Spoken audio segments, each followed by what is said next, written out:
Winnie the Pooh, Winnie the Pooh, tubby little tubby all stuffed with fluffies. Winnie the Pooh, Winnie the Pooh, Willy nilly silly old bear.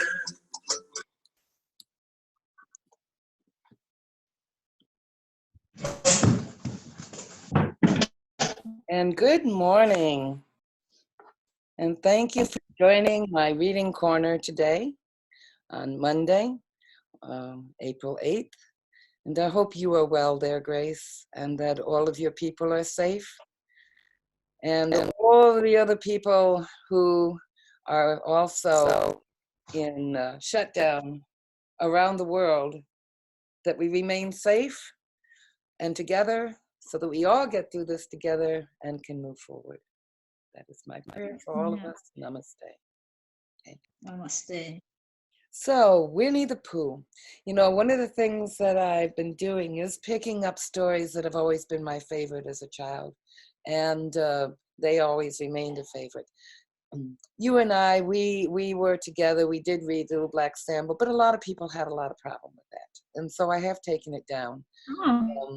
But if it's something you'd like to still share with people, because they're holding the history of that from back when, and looking at it as being derogatory because of, you know, but it's okay. They have a lot of reasons for why, and if it's going to be offensive to some, then I did take it down. However, I do have the link, and if you want to share it because you didn't find it offensive, then I'll share that link with you. Okay. Anyhow, but now we're going to go on this week. It's springtime, at least here. The snow is beginning to melt. We actually got a chance to get outside yesterday, like for the first time. It was warm enough snow had melted so we could go for a little bit of a walk. It's the first time in 3 weeks. Wonderful. And Winnie the Pooh is actually written by a man who had a son, and he wrote the stories based on his son. And let's look at pictures of what his son looks like, and then when we read the story, we'll see, is it you know, close? Did he kind of share my screen?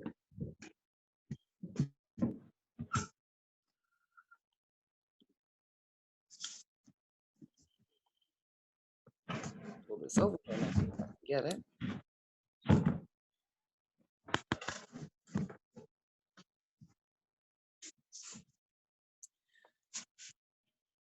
Here is a picture of A.A. Milne and his son with a teddy bear. And you could see there was quite a little relationship between the teddy bear and Christopher, was his son's name. You see the tree, the hole in the tree, will come into play in the stories. Have you ever read or heard any of the stories of Winnie the Pooh, Grace?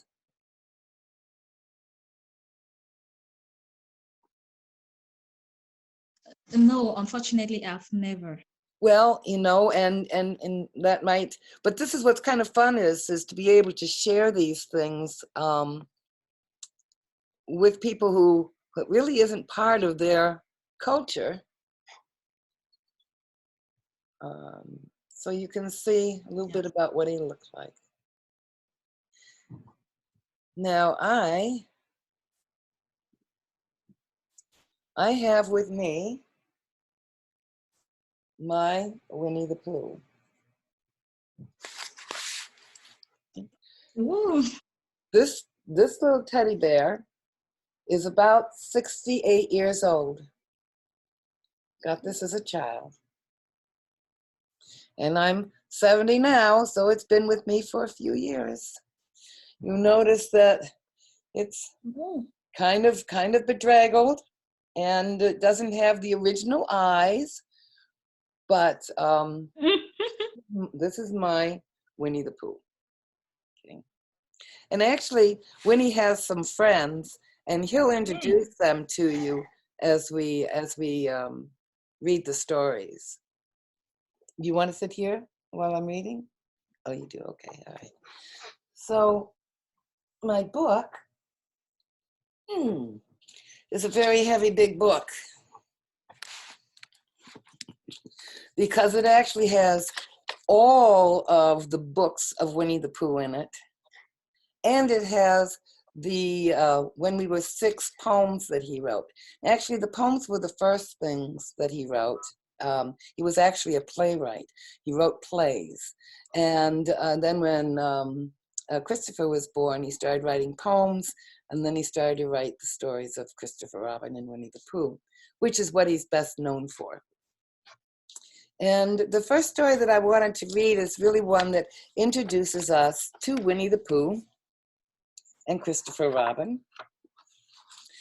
And because it is a very heavy book, I'll try and share the pictures the best I can, but here's Christopher Robin coming down the stairs with Winnie. You can see how the illustration really has picked up nicely the photos.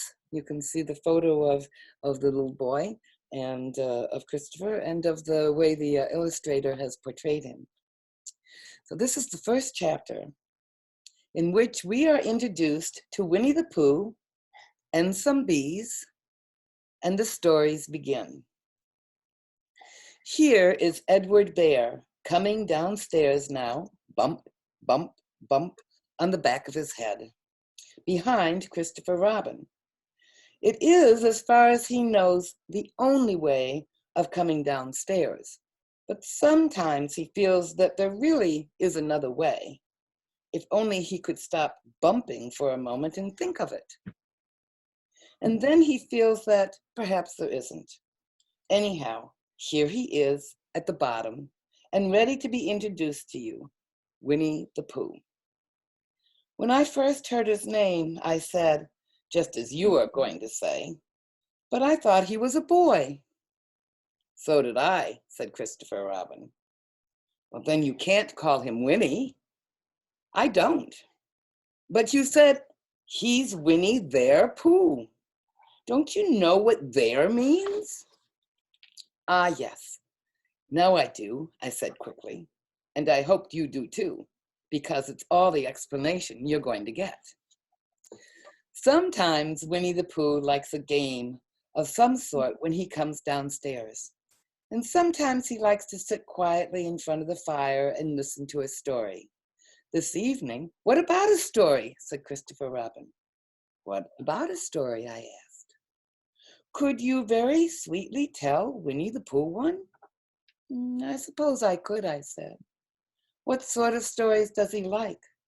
About himself, because he's that sort of bear. Oh, I see. So, could you very sweetly? I'll try, I said. So I tried. Once upon a time, a very long time ago, about last Friday, Winnie the Pooh lived in a forest all by himself under the name of Sanders. What does under the name of Sanders mean? Asked Christopher Robin. It means he had a name over the door in gold letters, and he lived under it. Winnie the Pooh wasn't quite sure, said Christopher Robin. Now I am, said a growly voice. Well, then I'll go on, I said. You see, he's sitting under the name of a plaque named Sanders.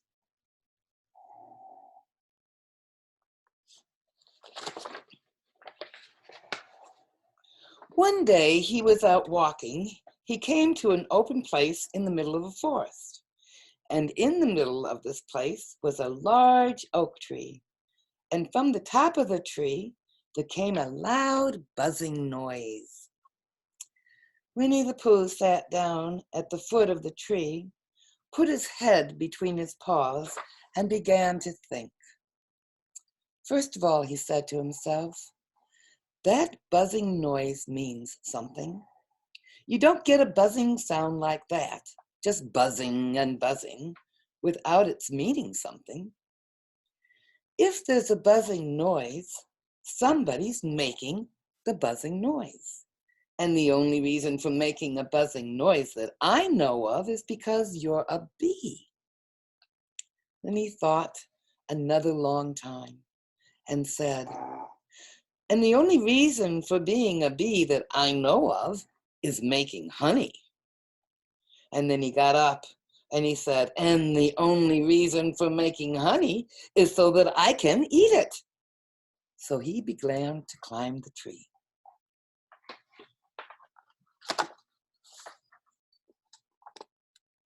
And he climbed, and he climbed, and he climbed, and he climbed. And as he climbed, he sang a little song to himself. And it went like this. Isn't it funny how a bear likes honey? Buzz, buzz, buzz, I wonder why he does. Then he climbed a little farther, and a little farther, and then just a little farther. By that time, he thought of another song. Isn't it funny, thought, it's a very funny thought that if bears were bees, they'd build their nests at the bottom of the trees. And that being so, if bees were bears, we shouldn't have to climb up all these stairs. He was getting rather tired by this time, so that is why he sang a complaining song. He was nearly there now. If he just stood on that branch, crack! Oh, help, said Pooh as he dropped down 10 feet on the branch below him. If only I hadn't, he said as he bounced 20 feet onto the next branch. You see, what I meant to do, he explained as he turned head over heels and crashed onto another branch 30 feet below. What I meant to do, of course, it was rather, he admitted, as he slithered very quickly through the next 6 branches. It all comes, I suppose, he decided as he said goodbye to the last branch, spun round 3 times, and flew gracefully into a gorse bush. It all comes from liking honey so much. Oh, help.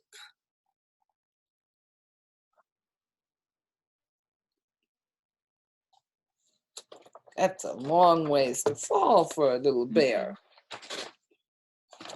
He crawled out of the gorse bush, brushed his prickers from his nose, and began to think again. And the first person he thought of was Christopher Robin.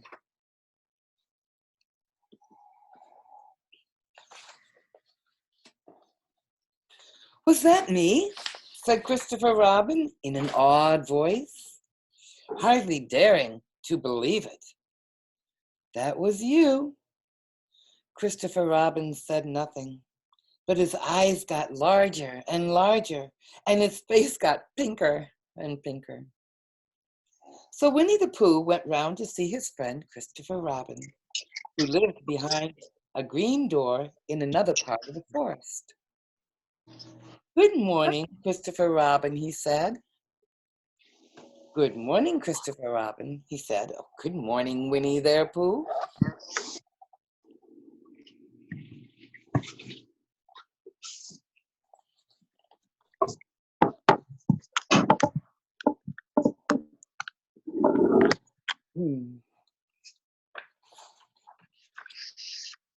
I'm going to want to make sure your mics are muted when I'm reading, just so we don't have interference with the call. I wonder if you've got such a thing as a balloon about you. A balloon? Yeah. I just said to myself coming along, I wonder if Christopher Robin has such a thing as a balloon about him. I just said it to myself, thinking of balloons and wondering. What do you want a balloon for? You said. Winnie the Pooh looked around to see that nobody was listening, put his paws up to his mouth, and he said in a deep whisper, "Honey." "But you don't get honey with balloons." "I do," said Pooh. "Well, it just so happened that you had been to a party the day before at the house of your friend Piglet, and you had balloons at the party. You had had a big green balloon, and one of Rabbit's relations had had a big blue balloon, and they left it behind. Being really too young to go to a party, and so you brought the green one and the blue one home with you. You need to mute your mic. Can you mute your mic? Oh, hi, Raven. Hi, Heidi. Can you mute your mic while I'm reading? Thank you. Which one would you like? You asked Pooh. He put his head between his paws, and he thought very carefully. "It's like this," he said. "When you go after honey with a balloon, the great thing is not to let the bees know you're coming. Now, if you have a green balloon, they might think that you are only part of a tree and not notice you. And if you have a blue balloon, they might think you were part of the sky and not notice you. The question is, which is most likely?" "Wouldn't they notice you underneath the balloon?" you asked. "They might, or they might not," said Winnie the Pooh. "You never can tell with bees." He thought for a moment. "I shall try to look like a small black cloud. That will deceive them." "Then you had better have the blue balloon," you decided. So that was decided.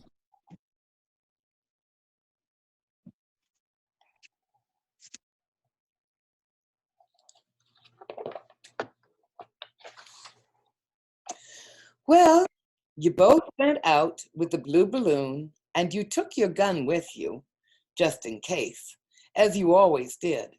And Winnie the Pooh went to a very muddy place that he knew of, and rolled and rolled and rolled until he was black all over. And then, when the balloon was blown up as big, and you and Pooh were both holding on to the string, you let go suddenly, and Pooh Bear floated gracefully up into the sky and stayed there, level with the top of the tree and about 20 feet away from it. "Hooray!" you shouted. "Isn't that fine?" shouted Winnie the Pooh down to you. "What do I look like?" "You look like a bear holding on to a balloon," you said. "Not," said Pooh anxiously. "Not like a small black cloud in a blue sky?" "Not very much." "Ah, well, perhaps from up here it looks different. And as you say, you can never tell about bees." There was no wind to blow him nearer to the tree, so there he stayed. He could see the honey. He could smell the honey, but he couldn't quite reach the honey. After a little while, he called down to you. "Christopher Robin," he said in a loud whisper. "Hello? I think the bees suspect something." "What sort of thing?" "I don't know, but something tells me that they're suspicious. Perhaps they think that you're after their honey." "It may be that. You never can tell with bees." There was another silence, and then he called down to you again. "Christopher Robin?" "Yes." "Have you an umbrella in your house?" "I think so." I wish you would go and bring it out here and walk up and down with it and look up at me every now and then and say, tut tut, it looks like rain. I think if you did that, it would help the deception which we are practicing on these bees. There he is, hanging up in the sky. You think the bees might be getting suspicious? Maybe.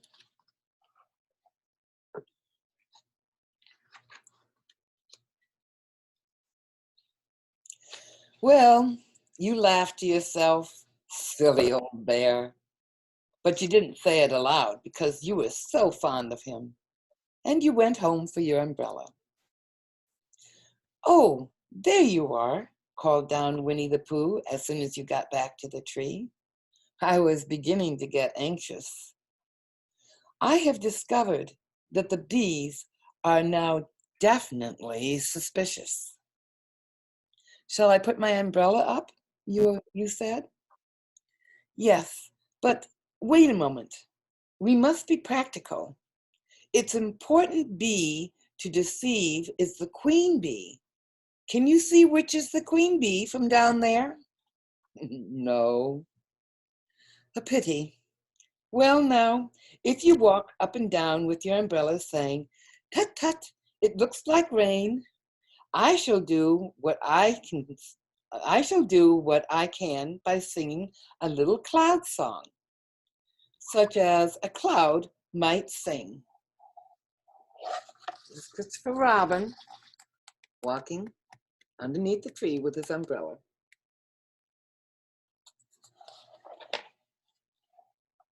So while you walked up and down and wondered if it would rain, Winnie the Pooh sang this song.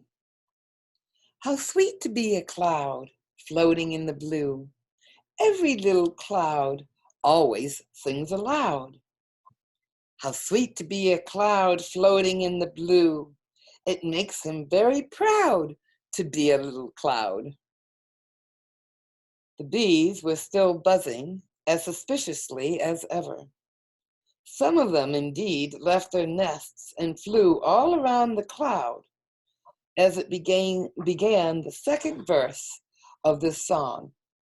And one bee sat down on the nose of the cloud for a moment, and then it got up again. Christopher, our Robin, called out the cloud. Yes, I have just been thinking that I have come to a very important decision. These are the wrong sort of bees. They are? Quite the wrong sort. So I should think they would make the wrong sort of honey. Shouldn't you? Would they? Yes. So I think I shall come down. How? You asked. Winnie the Pooh hadn't thought about this. If he let go of the string, he would fall, bump, and he didn't like that idea at all.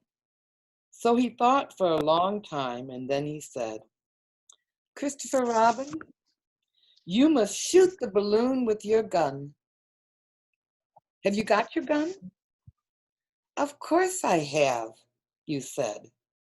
But if I do that, it will spoil the balloon, you said. But if you don't, said Pooh, I shall have to let go, and that would spoil me. When you put it like this, you saw how it was, and you aimed very carefully at the balloon and fired. Oh, said Pooh. Did I miss, you asked?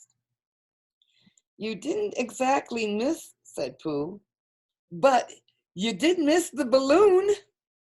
Oh, I'm sorry, you said, and you fired again. And this time you hit the balloon, and the air came slowly out, and Winnie the Pooh floated down to the ground.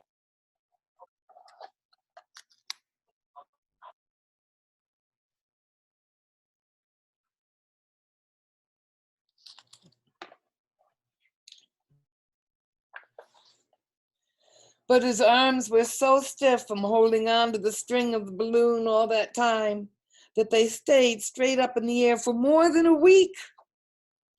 And whenever a fly came and settled on his nose, he had to blow it off. And I think, but I'm not sure, that that is why he was always called Pooh. Pooh, trying to blow the fly off his. Is that the end of the story? Asked Christopher Robin. That's the end of that one. There are others. About Pooh and me, and Piglet, and Rabbit, and all of you. Don't you remember? I do remember. And then when I try to remember, I forget. That day when Pooh and Piglet tried to catch the heffalump, they didn't catch it, did they? No. Pooh couldn't, because he hasn't any brain. Did I catch it? Asked Christopher Robin. Well, that comes into the story. Christopher Robin nodded. I do remember, he said. Only Pooh doesn't very well. So that's why he likes having it told to him again, because then it's a real story and not just a remembering. That's just how I feel, I said. Christopher Robin gave a deep sigh, picked his bear up by the leg, and walked off to the door, trailing Pooh behind him. At the door, he turned and said, "Coming to see me have my bath?" "I might," I said. "I didn't hurt him when I shot him, did I?" "Not a bit." He nodded and went off. And in a moment, I heard Winnie the Pooh, bump, bump, bump, going up the stairs behind him.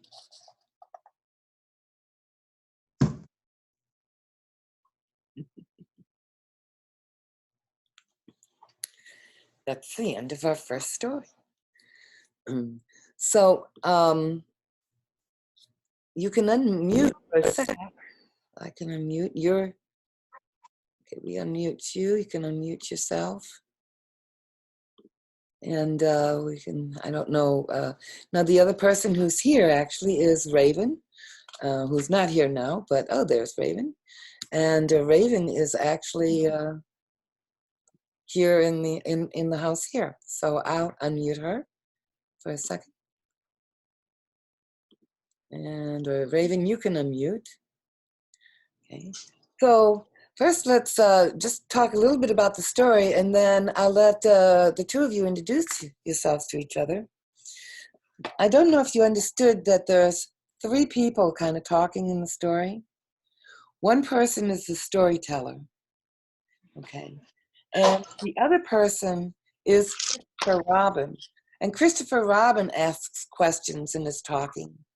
And so is Pooh. So there's a lot of quotation marks and speaking, but it doesn't necessarily say who's talking. So it doesn't always say, says Christopher Robin, said Pooh, said whatever.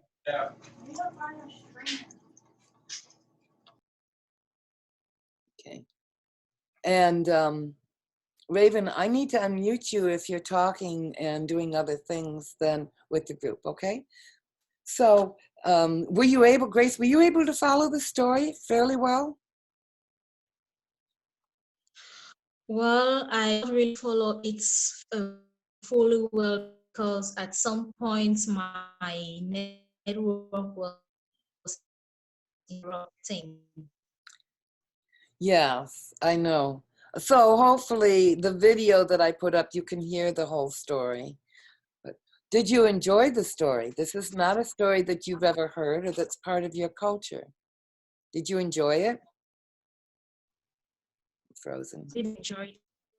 You enjoyed it? Raven? Is this a story? I've been seeing Winnie the Pooh. Yeah, the network is breaking. I've been seeing the image and Winnie with a bowl of honey. So I've been Raven, is this a story that you've heard before? Winnie the Pooh? No. No? Did you enjoy what you were listening to? Yeah. Yeah. What was your favorite part of the story, Raven? Winnie the Pooh said there was honey in the balloons. Ah, okay. And Grace, what was your favorite part of the story?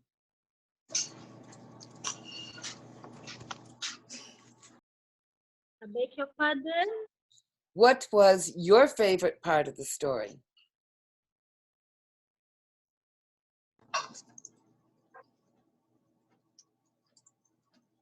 It's from the beginning when Winnie really wishes to get honey and he starts to improvise on the means of getting it. And when Christopher Robin shot at the balloon, who did he hit the first time? Did he hit the balloon? No, I don't think so. What did he hit? I'm sorry. This I know the net is for. That's okay.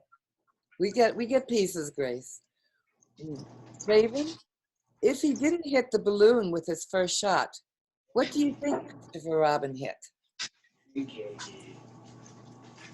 The honey? Maybe not the honey. sorry. I don't know. Oh, okay. Okay. Grace, do you know? Do you know what Christopher Robin hit the first time he shot at the balloon?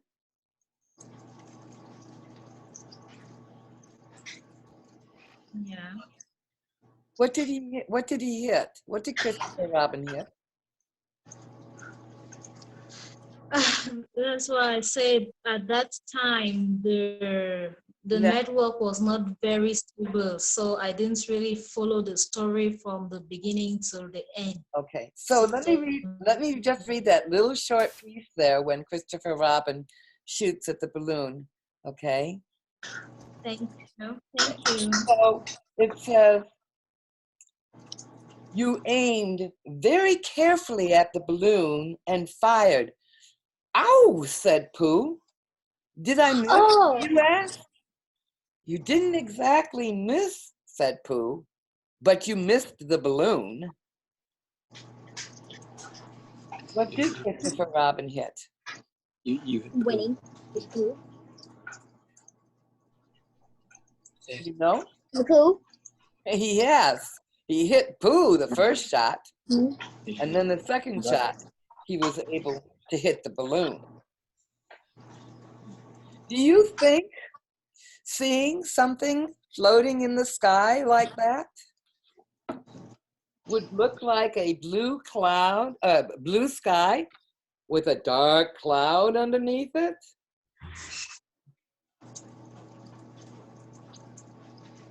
Why do you think that these got suspicious? Any idea?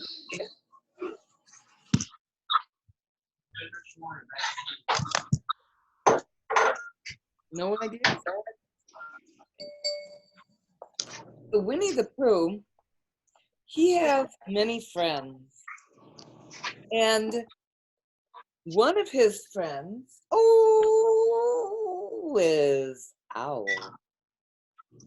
Owl was known to be very, very smart in the forest. He knew all the answers. And at one time, there was a problem in the forest. Eeyore, who was his donkey friend, had lost his tail, and nobody knew where it was. And so we're going to meet Owl in the story about Eeyore loses a tail and Pooh finds one. The old gray donkey, Eeyore, stood by himself in a thistly corner of the forest, his front feet well apart, his head on one side, and he thought about things. Sometimes he thought sadly to himself, "Why?" And sometimes he thought, "Wherefore?" And sometimes he thought, "Inasmuch as which?" And sometimes he didn't quite know what he was thinking about. So when Winnie the Pooh came stumbling along, Eeyore was very glad to be able to stop thinking for a while, in order to say, "How do you do?" in a gloomy manner to him. This is what Eeyore looks like.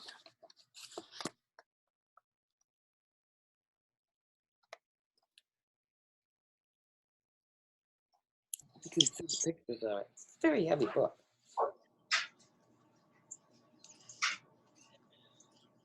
Eeyore shook his, "Oh, and how are you?" said Winnie the Pooh. Eeyore shook his head from side to side. "Not very how," he said. "I don't seem to have felt at all how for a long time." "Dear, dear," said Pooh. "I'm sorry about that. Let's have a look at you." So Eeyore stood there, gazing sadly at the ground, and Winnie the Pooh walked around him once. "Why, what's happened to your tail?" he said in surprise. "What has happened to it?" said Eeyore. "It isn't there." "Are you sure?" "Well, either a tail is there or it isn't there. You can't make a mistake about that. And yours isn't there." "Then what is?" "Nothing." "Let's have a look," said Eeyore. And he turned slowly around to the place where his tail had been a little while ago. And then, finding he couldn't catch it up, he turned around the other way until he came back to where he was at first. And then he put his head down and he looked between his front legs. And at last he said with a long, sad sigh, "I believe you're right." And there's Eeyore looking side to side and through his claws and saying, "My, it isn't there."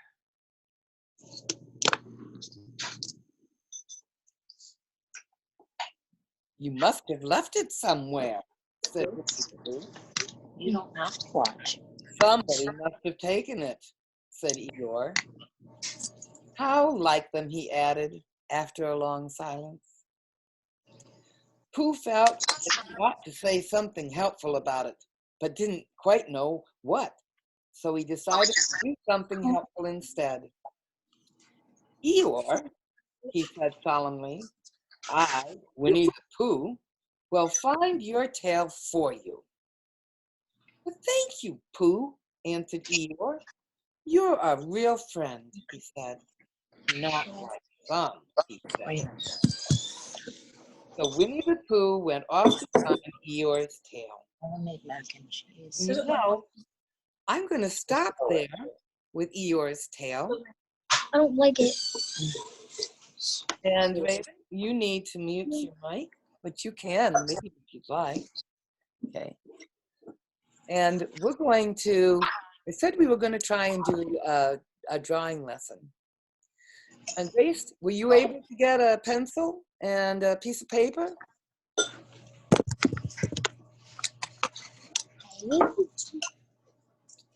And I am going to share my screen and show you a site.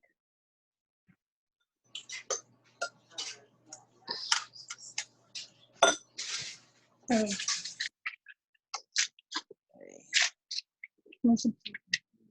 Oopsie, what did I do with that site?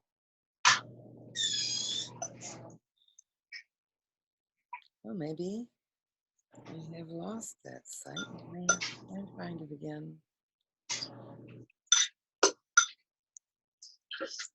Okay.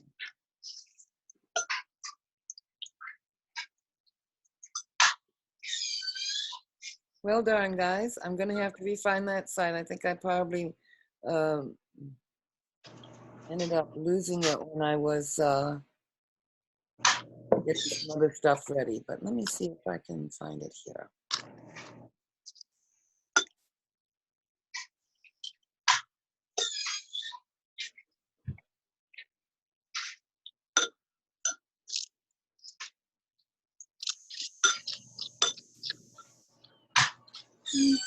Well, I'm going to have to find it again. So we're going to have to do our drawing lesson on Wednesday.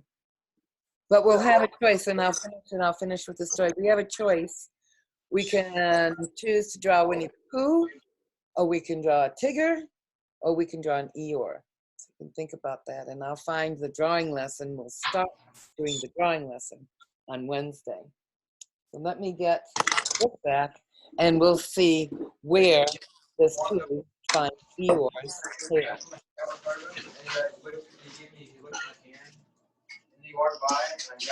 It was a fine spring morning, kind of like what it is here today. And Pooh went off to find Eeyore's tail. Little soft clouds played happily in the blue sky, skipping from time to time in front of the sun as if they had come to put it out, and then sliding away suddenly so that the next might have its turn. Through them and between them the sun shone bravely, and a corpse which had worn its fur all the year long seemed old and dowdy. Now, beside the new green lace which the beeches had put on so prettily,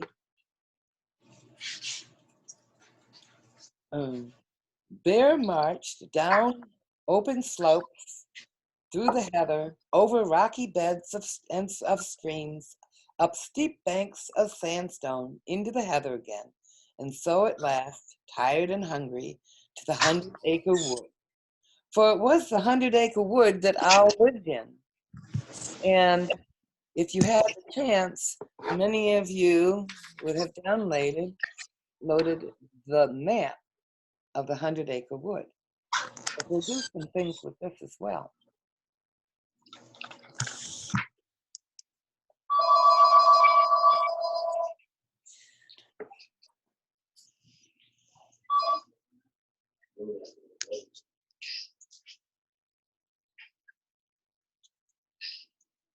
Hold on one second.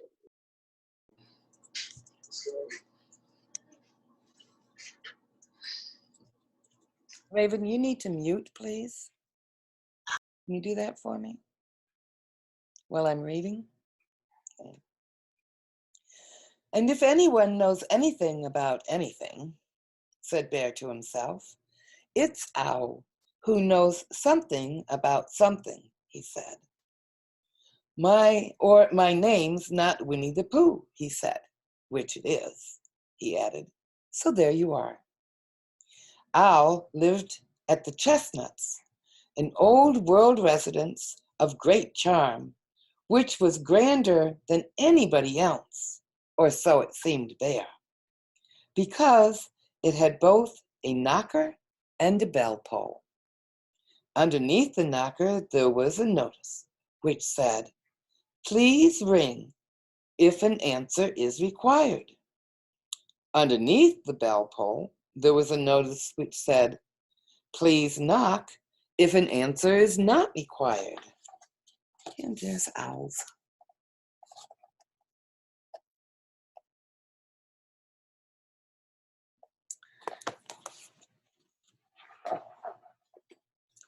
These notices had been written by Christopher Robin, who was the only one in the forest who could spell.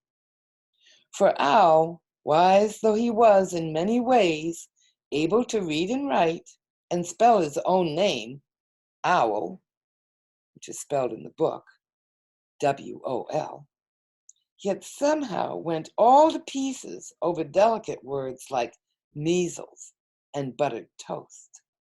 So let's look at how Christopher Robin wrote these signs. You can see, I think it's going to show backwards, so you may not be able to see that.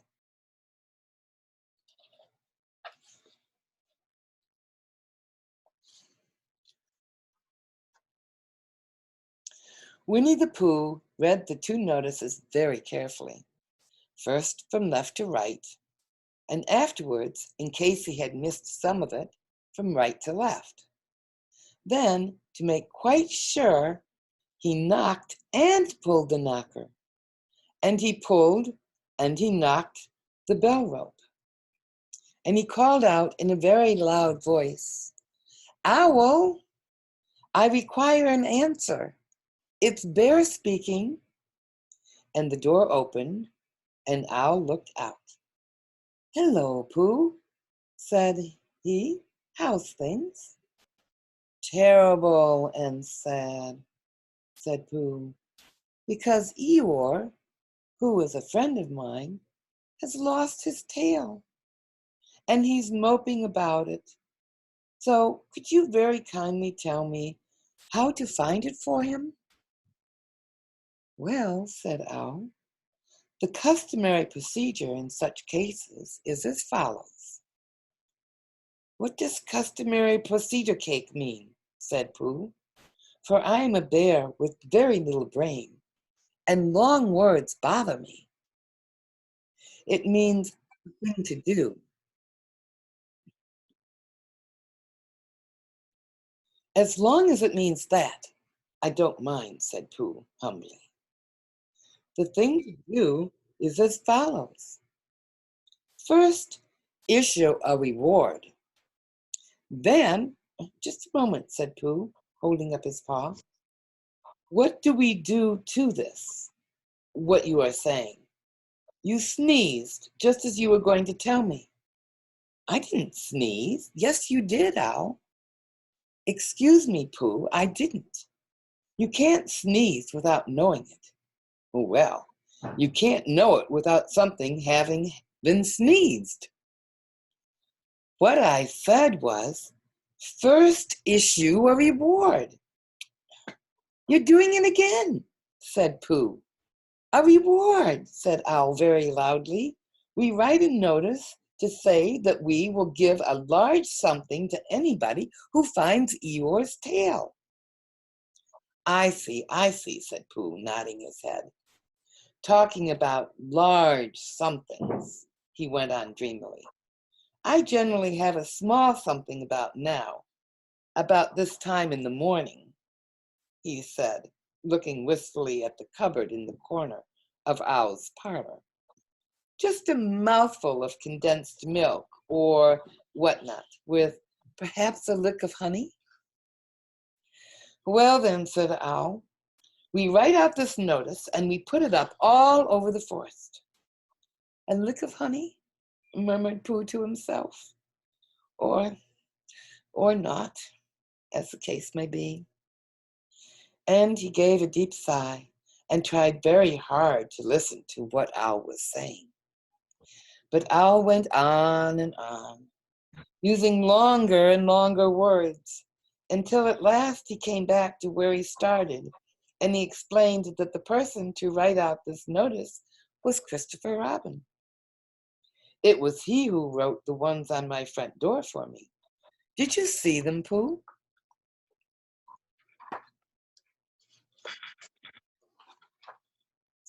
For some time now, Pooh had been saying yes and no in turn, and his eyes shut to all that Owl was saying.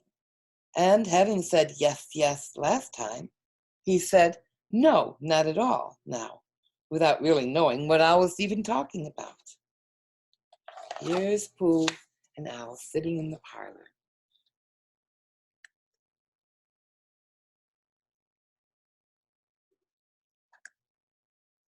Did you see it?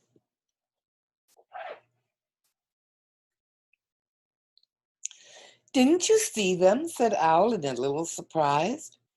Come and look at them now. So they went outside, and Pooh looked at the knocker and the notice below it, and he looked at the bell rope and the notice below it. And the more he looked at the bell rope, the more he felt that he had seen something like it somewhere else sometime before. Handsome bell rope, isn't it? Said Owl. Pooh nodded. It reminds me of something, he said, but I can't think of what. Where did you get it?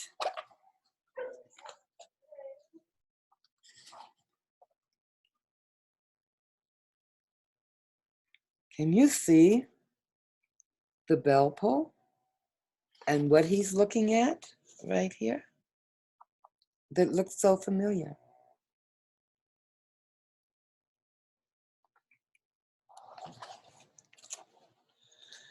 I just came across it in the forest. It was hanging over a bush. And I thought at first somebody lived there, so I rang it. And nothing happened. And then I rang it again very loudly, and it came off in my hand. And as nobody seemed to want it, I took it home and, Owl, said Pooh solemnly, you made a mistake. Somebody did want it. Who? Eeyore, my dear friend Eeyore. He was very fond of it. Fond of it? Yeah. Attached to it, said Winnie the Pooh sadly. So with these words, he unhooked it and carried it back to Eeyore. And when Christopher Robin had nailed it on its right place again, Eeyore frisked about the forest, waving his tail so happily that Winnie the Pooh came over all funny and had to hurry home for a little snack of something to sustain himself. And wiping his mouth half an hour afterwards, he sang to himself proudly, Who found the tail? I, said Pooh, only it was 11:15, really. I found the tail. Yes, Christopher Robin nailing nailing Eeyore's tail back on. And Eeyore frisking around quite happily now that he was all full again. Sometimes when we meet people who are always kind of gloomy, okay, and always negative, we call them an Eeyore. Because in Winnie the Pooh, Eeyore is always kind of complaining and everything looks bad and nothing good can happen. Okay, and that's what we call an Eeyore. And I bet you we all can think of somebody in our lives that's sort of an Eeyore, can't we? So as we end today and our reading session, Wednesday we'll look a little bit at the map, just to see where people live. And I don't know if you had a chance to copy it off. If you didn't, it's okay, because I have it and we'll look at it on the screen. I actually have two maps, and we're going to look to see, they were drawn by two different illustrators, and we're going to look to see whether or not things are in the same place and similar, or if there's some differences. We talked a lot about illustrators in our last book and how illustrations can often change interpretations of how people see the book. The drawings can influence what the words are saying sometimes. And so we'll look to see in this. And we'll decide, who are we going to draw? Are we going to draw Eeyore? Are we going to draw Tigger? Or are we going to draw Pooh? Or maybe we can draw a couple of them. Draw one tomorrow, one on Wednesday, and one Friday on our last session. Okay. So for right now, I'm going to stop the recording, as this is the end of our reading time. And I thank you all. Hope to see you on Wednesday.